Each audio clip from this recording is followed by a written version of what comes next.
Assalamualaikum warahmatullahi wabarakatuh. Halo semuanya, jumpa lagi dengan saya Chow Sing Sing, kurator dari Podcast Horror Night Story.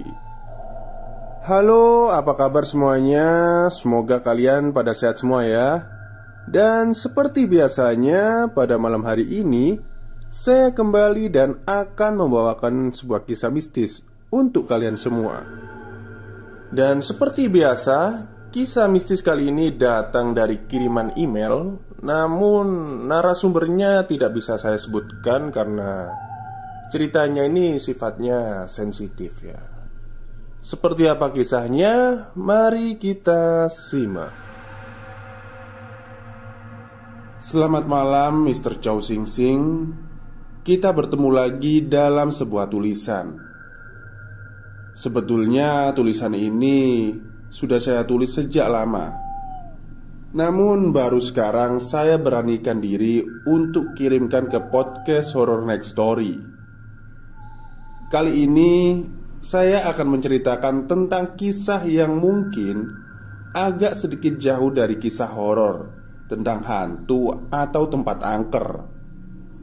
Sebuah kisah tentang saya dan seorang teman saya yang saya temui sekitar tahun 2014 yang lalu di sebuah ibu kota. Namanya Ahmad, seorang remaja blasteran. Saya berkenalan dengannya ketika saya sedang bekerja di sebuah klub malam, tempat saya biasanya bekerja di kota X. Malam itu, setelah giliran saya nge-DJ selesai pada pukul 1 malam, melalui manajer saya, dia mengundang saya untuk ke sofa VVIP, tempat dia duduk yang dia booking untuk dirinya sendiri. Saat itu yang terpikir oleh saya adalah, orang gila macam apa dia ini yang bisa membooking sofa VVIP hanya untuk dirinya sendiri. Maklum, saya berpikir seperti itu karena saat itu untuk bisa di sofa VVIP tersebut, biaya yang dikeluarkan tidak murah karena harus melakukan minimum order sebesar 10 juta. Dia mengajak saya berkenalan dan mempersilahkan saya untuk duduk. Dia bilang kalau dia sangat suka dengan cara saya nge-DJ tadi. Jadi, dia putuskan untuk mengundang saya di sini.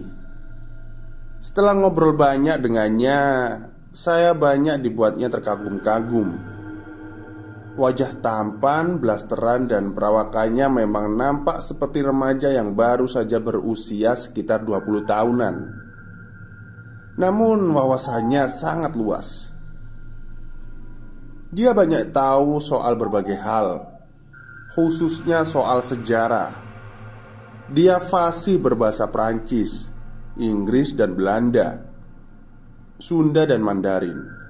Dan dia juga tahu soal sejarah dari berbagai bangunan bekas peninggalan kolonial Belanda yang ada di daerah tempat kerja saya.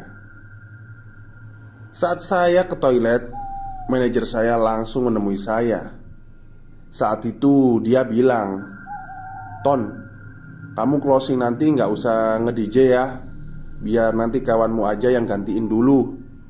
Sekarang kamu temenin si bos dulu aja sampai dia pulang." "Oh iya Ton, buat dia terkesan dan nyaman ya selama si bos di sini. Soalnya dia orang yang cukup punya power di kota ini." Tanpa sempat saya bertanya, manajer saya langsung meninggalkan saya saat itu. Jadi semakin penasaranlah saya. Ini orang siapa sih? Singkat cerita, saya pun semakin akrab dengan Arman. Hampir setiap malam, dia selalu datang ke klub malam tempat saya bekerja. Dan otomatis karena alasan omset, manajer saya pun selalu menyuruh saya untuk selalu menemani dia duduk setelah saya selesai nge-DJ setiap malamnya. Pada suatu hari, dia mengundang saya untuk makan malam bersama keluarganya di rumah. Sempat saya mau menolak saat itu karena kalau saya libur kerja, saya tidak mau diganggu sama sekali karena pengen istirahat total. Tapi dengan senyum tipisnya saat itu, Arman bilang dengan logat bulenya, "Saya tidak suka penolakan. Driver saya akan jemput kamu besok sore." Mendengar hal itu, saya cuma tersenyum tipis dan menganggapnya tidak serius. Lagi pula, walau dia serius juga, dia tidak tahu alamat kos saya, ucap saya dalam hati. Besok sorenya ketika saya sedang menjemur cucian di lantai 3 kosan, ibu kos memberitahu saya kalau di depan ada tamu buat saya. Sempat saat itu saya bertanya-tanya tentang siapa tamu ini, karena yang saya tahu tidak banyak orang yang tahu alamat kos saya saat itu. Sesampainya di ruang tamu bawah, saya melihat ada pria berjas rapi. Dia mengenalkan dirinya dan bilang kalau dia adalah supir pribadinya Pak Arman, dan disuruh Pak Arman untuk menjemput saya. Kebayang dong saat itu saya penasarannya gimana. Saya pun langsung pergi ke kamar dan berganti baju. Lalu kemudian berangkat diantar dengan supir pribadi keluarga Arman tersebut. Singkat cerita, saya sampai di rumah kediaman keluarga Arman, sebuah rumah di kawasan elit di kota X, yang apabila saya sebutkan ciri-ciri rumah tersebut, pasti akan banyak yang bisa menebak di mana lokasi rumah tersebut. Karena rumah tersebut merupakan salah satu rumah yang urban legend di kota X. Saya sendiri sempat percaya tidak percaya bisa masuk ke rumah ini dan baru tahu kalau ini tuh rumahnya Arman. Sampai di depan pintu rumah itu dengan mengenakan setelan jas hitam dan dasi kupu-kupunya, Arman menyambut saya dengan senyum tipisnya. Dan di sana ternyata sudah banyak mobil-mobil mewah berwarna hitam dari para tamu yang sudah berdatangan ke rumah tersebut. Tadinya saya pikir saya cuma diundang untuk makan malam biasa saja, tapi ternyata keluarganya sedang mengadakan sebuah acara malam itu. Sebuah acara yang penuh dengan tamu-tamu berpakaian jas formal, gaun dan taksido. Mendadak saya jadi minder, karena saat itu saya cuma mengenakan celana jeans hitam, sandal gunung Eiger, dan kemeja lengan pendek saja. Supir Arman pun membukakan pintu mobil, dan saya pun naik tangga menuju pintu rumahnya untuk menemui Arman. Kemudian saya bilang, "Bro, sebaiknya saya pulang aja ya. Sepertinya saya nggak pantas untuk berada di sini. Saya minder. Selain itu kayaknya saya salah kostum deh." Arman pun menjawab dengan senyum tipis, "It's okay brother. Saya sudah tahu, itu sebabnya saya sudah siapkan jas untuk kamu pakai. Mari ikut saya." Arman pun mengajak saya ke kamarnya dan menyuruh saya untuk berganti pakaian taksido yang sudah dia siapkan. "Saya pesankan taksido ini spesial untuk kamu di acara ini," ucap Arman. Hah? Mendengar ucapan itu, lagi-lagi saya dibuatnya penasaran. Setelah berganti pakaian, Arman pun menyuruh saya untuk mengenakan sebuah topeng hitam yang hanya menutupi bagian sekitar mata saja. Arman bilang bila semua anggota keluarga yang hadir di malam ini diharuskan untuk memakai topeng ini. Ini sudah menjadi aturan dan tradisi. Acara malam itu berlangsung meriah dan serba glamor. Saat itu Saya cuma merasa jadi rakyat jelata yang terperangkap dalam sebuah acara para bangsawan. Acara diawali dengan diadakan tarian yang disebut dengan slow waltz dance di ruang tengah rumah tersebut. Slow waltz dance adalah sebuah tarian dansa klasik Eropa dan dilanjutkan dengan sebuah makan malam. Saat saya dan Arman memasuki ruang makan, mendadak selera makan saya hilang karena melihat dekorasi mengerikan yang ada di setiap meja di ruangan tersebut. Seingat saya, di sana ada boneka bayi yang seolah-olah dimutilasi, yang diletakkan di meja besar di atas meja yang lengkap dengan darah, yang nampaknya itu adalah darah asli. Ada juga dekorasi kepala kambing di setiap nampan yang ada di bawah pelayan di sana. Dan yang tidak kalah mengerikan lagi adalah dekorasi patung sepasang pengantin tanpa kepala, lengkap dengan warna merah darah-darah di sekitar lehernya. Arman yang sedari awal menyadari kalau saya sudah mulai ketakutan, dia memegang pundak saya. Sambil memperlihatkan senyum tipisnya, dia bilang kalau semua ini hanyalah sebuah tradisi saja. Jadi, gak usah takut. Acara jamuan makan pun dimulai. Saat itu saya duduk di sebelah Arman, di kursi sebuah meja makan yang berbentuk persegi panjang.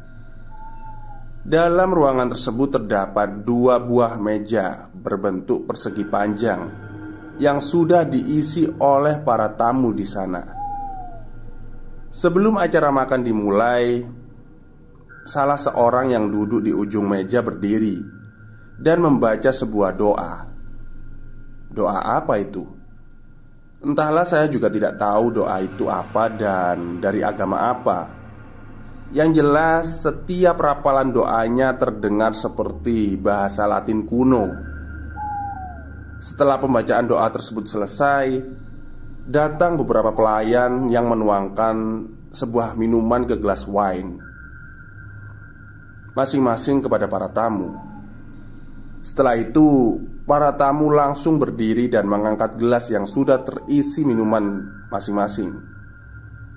Saat itu, mata Arman seolah memberi kode untuk saya agar melakukan hal yang sama persis seperti yang tamu lainnya lakukan di ruangan itu. Lalu Arman berkata dengan logat bulenya, "Setelah ini kamu minum secara sekaligus ya, karena untuk orang yang baru minum ini akan terasa tidak enak rasanya. Minum jangan sampai tidak habis, karena bila tidak habis itu merupakan suatu penghinaan di sini." Saat itu saya hanya mengangguk saja. Tak lama setelah itu, semua tamu yang ada di sana, termasuk saya, langsung serentak secara bersama-sama meminum minuman tersebut. Sesuai dengan anjuran Arman, saya pun meminum minuman itu secara sekaligus. Pada awalnya saya pikir minuman itu adalah red wine karena warnanya merah tua. Namun setelah masuk ke mulut dan tenggorokan, barulah saya tersadar kalau isi gelas yang saya minum itu adalah bukan wine, tapi seperti darah yang masih hangat. Rasa dan baunya anyir. Seketika itu saya mual dan mau muntah. Saya pun menahan rasa mual saya dengan cara menutup mulut saya agar saya tidak muntah saat itu. "Bro, tolong antar saya ke toilet dulu," ucap saya pada Arman. Arman dengan senyum tipisnya saat itu langsung mengantarkan saya ke toilet yang jaraknya lumayan jauh ke belakang. Di sana saya nyaris muntah karena menahan rasa mual di perut saya. Setelah dari toilet, saya pun langsung kembali ke meja makan. Setelah saya dan Arman duduk, para pelayan pun langsung menghidangkan daging steak yang dimasak medium rare, alias hanya dipanggang sebentar di api kemudian dihidangkan. Hal itu nampak jelas terlihat ketika saya memotong daging tersebut dengan pisau. Masih nampak ada sedikit merah darah pada dagingnya.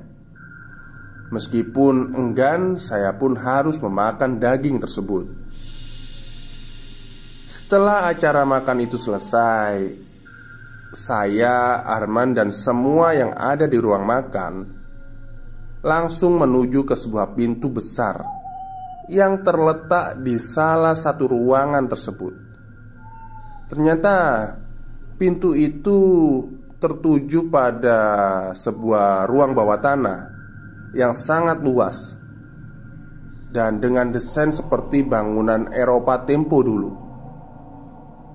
Di sana semua orang membentuk sebuah lingkaran dan semua orang memanggil Arman dengan sebutan Grandmaster sambil bersujud. Oh, jadi Mas Arman ini mungkin pemain catur ya. Jadi sebutannya Grandmaster. Melihat itu semua, saya jadi semakin heran. Ditambah lagi ketika Arman mulai berbicara di tengah-tengah lingkaran tersebut menggunakan bahasa Latin kuno yang sama sekali saya nggak ngerti. Lalu dari lingkaran orang-orang tersebut majulah 5 orang ke depan sambil membawa obor. Saat api di obor tersebut disentuhkan ke lantai, api tersebut tiba-tiba langsung merambat dan membentuk sebuah pola bintang segi 6. Dan Arman berdiri tepat di tengah garis api tersebut. Wah, kalau diceritain pokoknya semakin aneh lah. Api pun padam dan kami langsung menuju ke sebuah lorong yang sangat panjang. Di ruang bawah tanah tersebut ternyata ada lorong yang mengarah langsung ke sebuah taman di kota X yang bernama Taman Prasasti. Sebuah taman yang menurut saya lebih mirip kuburan Belanda. Kami keluar dari lorong tersebut melalui sebuah makam yang berbentuk seperti rumah kecil. Jujur, malam itu saya seperti terhipnotis dan hanya bisa ikut-ikutan saja dalam acara aneh itu. Waktu menunjukkan pukul 1 malam dan acara pun selesai. Semua orang langsung menuju ke mobilnya masing-masing yang sudah terparkir di luar taman tersebut. Arman pun membukakan pintu mobilnya untuk saya dan langsung mengantar saya pulang ke kosan. Sungguh, malam itu aneh sekali. Esok harinya selama seharian itu saya demam di kosan. Tapi nggak lama, setelah maghrib tiba, demam pun reda. Karena merasa sangat sehat, saya pun berangkat kerja setelah sholat maghrib. Malam itu tidak seperti biasanya. Tenggorokan saya terasa kering sekali. Pokoknya malam itu saya ngerasa haus banget. Entah sudah berapa gelas saya minum, tapi saya tetap haus. Seperti biasa malam itu Arman memanggil saya untuk datang ke sofanya dan mengajak saya ngobrol. Di sela-sela obrolan, Arman bertanya kepada saya, "Kamu haus?" "Ya," saya jawab. "Sepertinya saya lagi sakit tenggorokan nih," lanjut saya.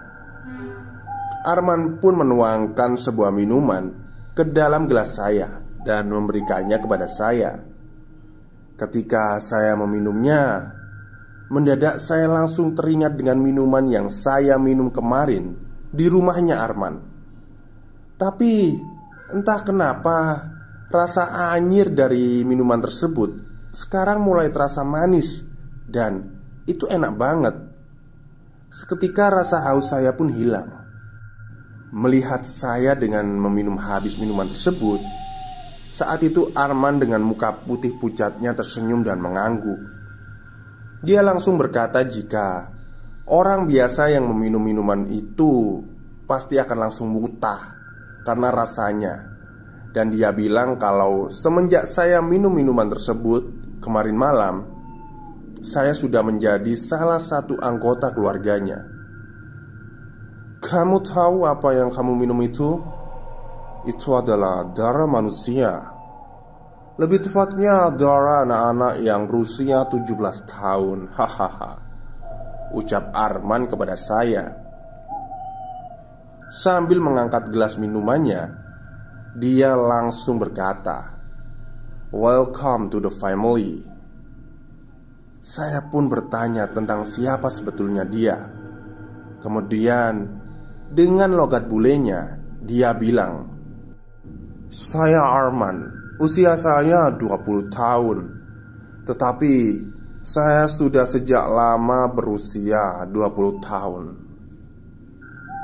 Pengalaman di atas merupakan pengalaman yang gak mungkin saya lupakan sampai sekarang.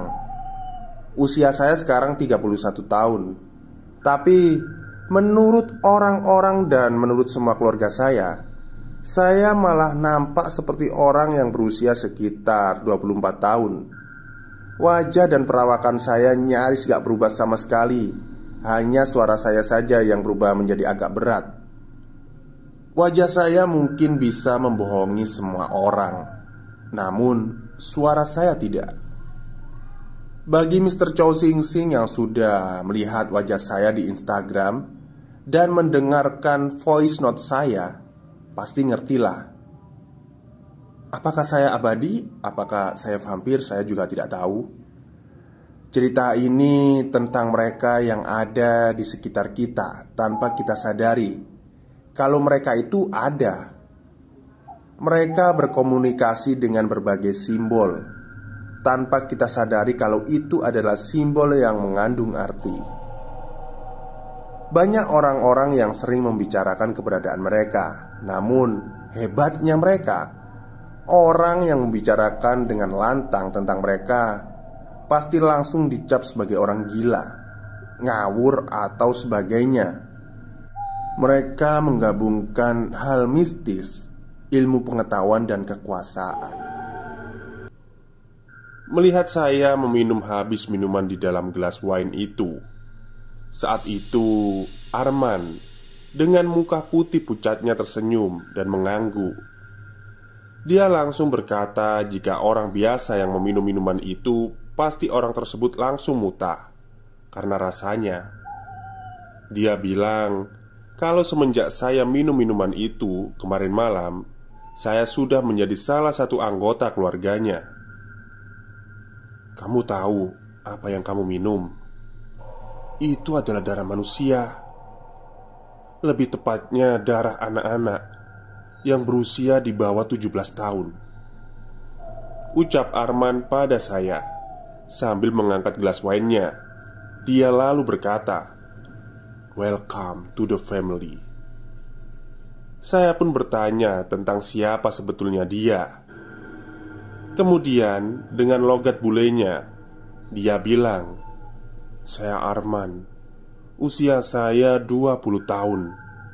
Tetapi saya sudah sejak lama berusia 20 tahun."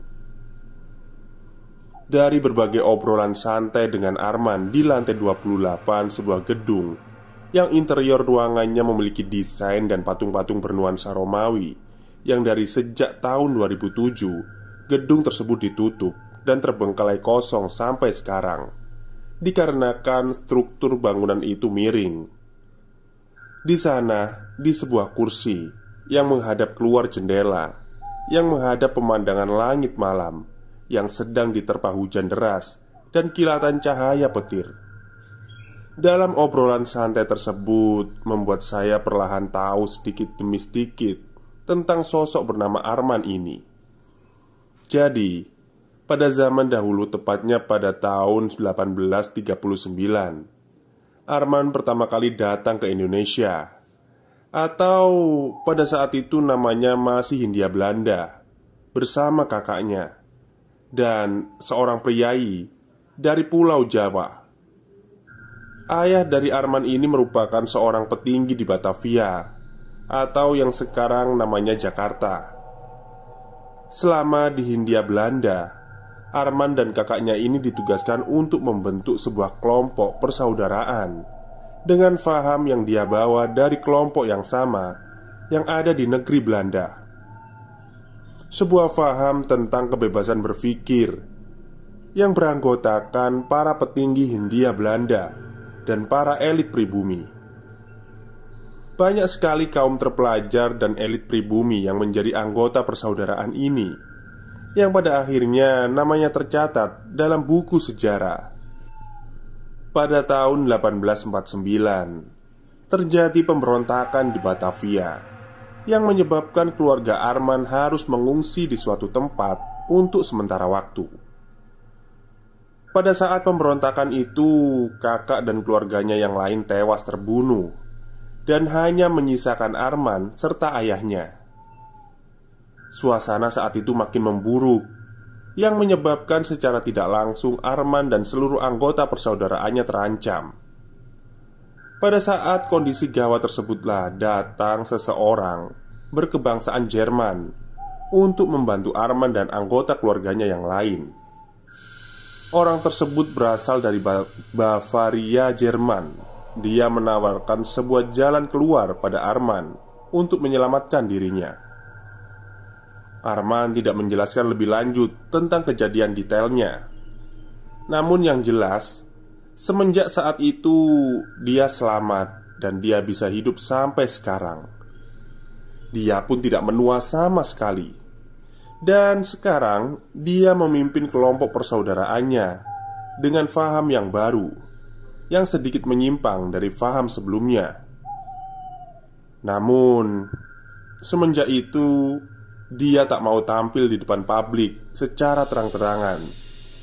Dia lebih suka mengendalikan segala sesuatunya dari balik layar. Dia sering mengibaratkan dirinya sebagai seorang dalang wayang dalam sebuah pagelaran wayang yang sudah jelas-jelas ada, namun seringkali tidak dianggap oleh para penontonnya. Yang sosoknya ada namun tak nampak ada. Sampai saat ini, dari yang saya tahu, semua anggota dari persaudaraan yang dipimpin oleh Arman ini berasal dari kalangan konglomerat hingga artis dan orang-orang berpengaruh lainnya, yang dengan mudah Arman kendalikan mereka dari balik layar. Arman pun pernah berkata kalau kebanyakan yang datang dan bergabung di sini mereka hanya menginginkan kekayaan, kekuasaan, dan popularitas, atau sekedar hanya menginginkan hidup awet muda saja.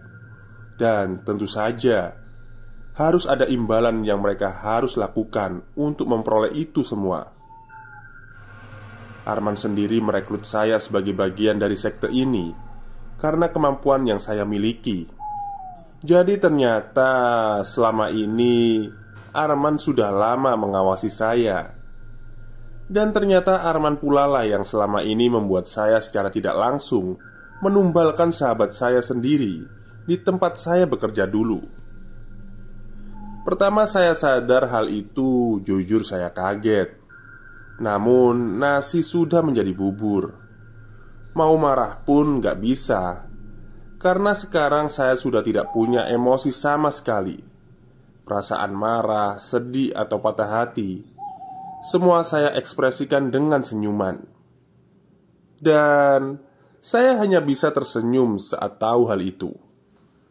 Arman bilang kalau saya mempunyai kemampuan untuk mengendalikan banyak orang dengan lagu-lagu yang saya mainkan ketika nge-DJ.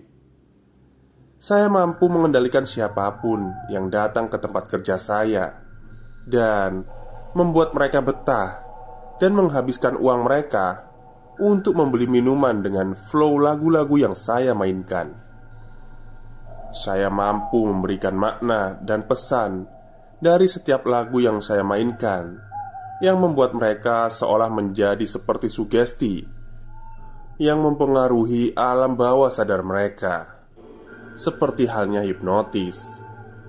Arman bilang kalau banyak orang yang bisa menjadi DJ, tetapi tidak banyak orang yang bisa mengendalikan banyak orang ketika nge-DJ. Kalaupun ada, orang itu haruslah terkenal dan punya titel artis dulu. Tapi kamu tidak demikian. Kamu tidak terkenal sama sekali. Dan itu yang membuat saya merekrut kamu untuk ada di sisi saya, meskipun kamu hanya orang biasa. Saya membutuhkan kamu dan kemampuan kamu untuk menyampaikan pesan dan faham yang kami anut dari balik layar. Saya membutuhkan orang dengan masa lalu yang kelam, masa kecil yang suram, orang yang penuh dengan kegagalan, orang yang terasingkan seperti kamu. Lanjut Arman. Saya akui kalau semenjak ikut dengan Arman dan sektenya ini, saya mendapatkan kemudahan hidup. Dari mulai kemudahan mendapatkan kerja, kuliah, ataupun dari kemudahan keuangan. Saya tidak perlu lagi harus mikirin kapan bayar kosan, ataupun hanya sekedar makan. Bahkan, saya diberi sebuah kartu sakti yang bisa saya pakai buat beli apapun barang yang saya mau saat itu. Oh, kartu kredit mungkin ya. Oke, lanjut. Sebuah kartu berwarna hitam bertuliskan American Express atas nama saya sendiri. Meskipun demikian, saya tetap harus mengikuti aturan yang berlaku. Di antaranya, tidak boleh hidup mencolok di muka umum. Dalam segi berpakaian pun harus diatur. Hanya boleh pakai pakaian berwarna hitam atau biru navy saja.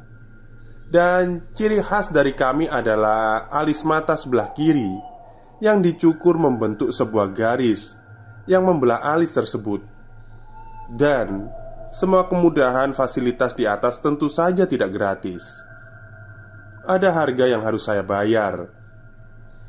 Bukan harga berupa uang, namun berupa sesuatu yang tidak akan saya sebutkan di sini tentunya. Saya nggak bisa jelasin lebih detailnya lagi tentang apa itu.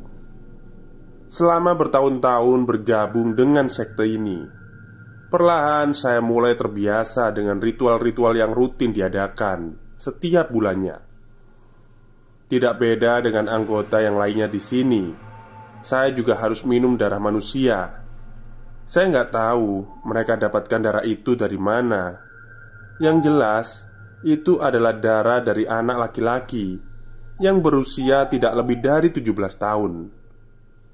Perlahan tapi pasti, hanya darah tersebut yang bisa melegakan rasa haus dan mengenyangkan rasa lapar saya. Dan setiap saya meminum darah tersebut, entah kenapa rasa makanan dan minuman yang lainnya itu terasa hambar di mulut. Dan lama-kelamaan setiap makanan dan minuman yang saya konsumsi mulai terasa seperti pasir kering di mulut. Gak enak sama sekali. Arman bilang kalau itu wajar. Tetapi pikiran saya mengatakan kalau ini sudah mulai gak wajar sama sekali. Saya bahkan sudah lupa bagaimana enaknya rasa nasi goreng.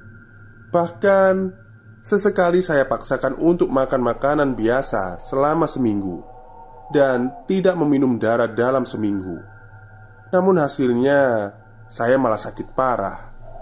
Cerita ini saya sudah tulis sejak September 2021 di sebuah bar yang berlokasi di lantai 67. Tepatnya setelah seminggu saya sembuh dari sakit saya. Namun baru saya sempat kirimkan sekarang karena saat itu saya setelah selesai mendampingi Arman yang sedang mengadakan Masquerade Ball atau pesta dansa topeng dengan para petinggi anggota sekte yang lainnya di sebuah ballroom di lantai 69 di sebuah gedung yang mendapatkan predikat sebagai gedung tertinggi di Indonesia yang berlokasi di kawasan Rasuna Said. Malam itu, Arman dan saya memakai pakaian setelan jas taksido hitam, lengkap dengan memakai topeng Venesia berwarna hitam keemasan.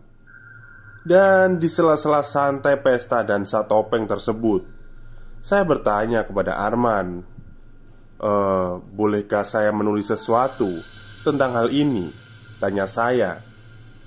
Dan seperti biasa, Arman dengan senyum tipis dan logat bulinya berkata, "Lakukan saja sesukamu. Lagi pula, saya sudah tahu betul tentang antropologi dari orang-orang Hindia Belanda. Mereka hanya akan mempercayai cerita-cerita tentang pocong, tuyul, atau kuntilanak ketimbang percaya dengan hal-hal mistis berbau Eropa seperti ini, ataupun seperti vampir, zombie, dan yang lainnya. Jadi, ceritakanlah sesukamu, namun dengan batas-batas tertentu. Mereka tak akan mempercayaimu dan hanya akan menganggap kamu sebagai orang gila saja nantinya," kata Arman sambil ditutup dengan senyuman tipis yang memperlihatkan sedikit gigi taringnya di muka putih pucatnya. Secara tidak langsung Arman ini memang tidak pernah bilang kalau dia adalah seorang vampir.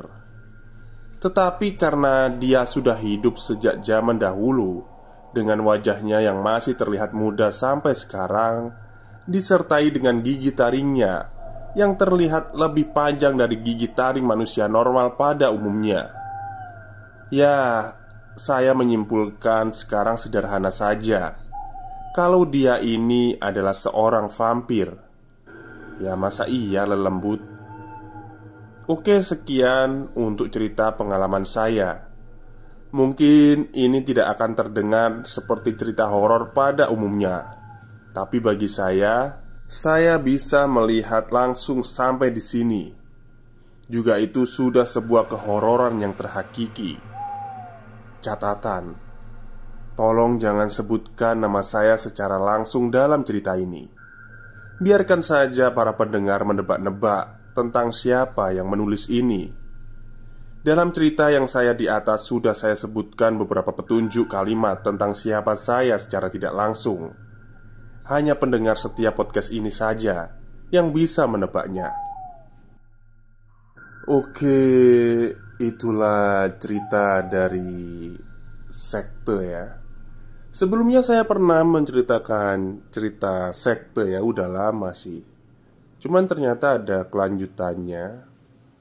Jadi ini sebenarnya kemarin saya bingung, ini mau digabung jadi satu atau dipisah saja. Jadi biar gini loh, yang belum mendengar cerita sekte yang pertama itu biar bisa langsung mendengarkan sampai tamat gitu. Tapi kayaknya enggak sih, saya bisa aja lah. Nanti kalau yang belum mendengar cerita yang pertama, sekte yang pertama, bisa langsung klik komentar yang ada di kolom komentar itu. Nanti saya sertakan linknya yang sekte pertama. Oke, mungkin itu saja cerita dari seorang yang misterius ya, yang mengirimkan pesan kepada podcast Horror Next Story. Ya bener sih, kalau dia pendengar setia di podcast ini pasti tahu siapa orangnya. Oke, mungkin itu saja cerita pada siang hari ini. Kurang lebihnya saya mohon maaf. Wassalamualaikum warahmatullahi wabarakatuh.